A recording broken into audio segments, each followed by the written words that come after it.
నా బిడ్డలందరికీ ప్రేమతో చెప్తున్నాను. నువ్వు ఎదుర్కొంటున్న శారీరక, మానసిక, ఆత్మీయ సమస్యలు నా దేవుడికి తెలుసు, వాటి పరిష్కారాలు కూడా తెలుసు. నేను ఒక్కటే చెప్తున్నా, మొండి గుర్తుగా చెప్తున్నా, దేవుడు నిర్ణయించిన నిర్ణయ కాలం నీ జీవితంలో సమీపించే కొలది నీకు దేవుడు సిద్ధపరిచినవన్నీ వాటంతటవే నీ దగ్గరకు వస్తాయి.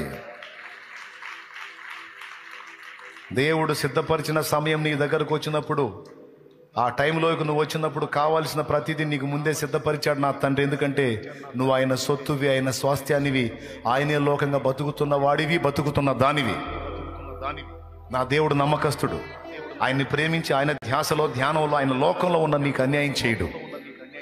లోకస్తులకి అన్నీ ఇస్తున్నవాడు నీకు అన్యాయం చేస్తాడని ఎందుకు అనుకుంటున్నా? వెర్రిముఖమా, సైతాను మోసం చేస్తున్నాడు నిన్ను. భయపడొద్దు. లోకస్తులకి అన్ని ఇచ్చే దేవుడు తన బిడ్డవైన నీకు మరి నిశ్చయంగా ఇచ్చును.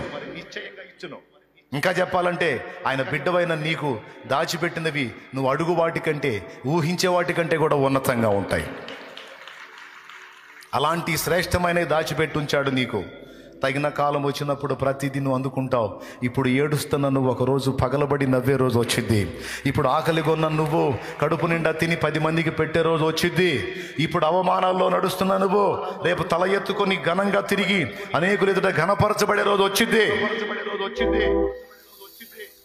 ఈరోజు ఎవరిస్తారా అని ఎత్తుకుంటున్నావు. అనేకులకు నువ్వు చేయి చాపిచ్చే రోజు కూడా వచ్చింది. నువ్వు పిడికిలి విప్పిచ్చే రోజు వచ్చింది. నా దేవుడు వాటిని సిద్ధపరిచే ఉంచాడు. దేవుడిని ఎరగని అన్యుళ్లాగా నువ్వు వాటిని గురించి వెతకొద్దు, ఆలోచించొద్దు. నేను చెప్పినట్టు నా తండ్రిని గురించి వెతుకో, నా ప్రభువుని గురించి వెతుకో. ఆయన ఆలోచనలు నిండిపో, ఆయన చిత్తము నెరవేర్చో.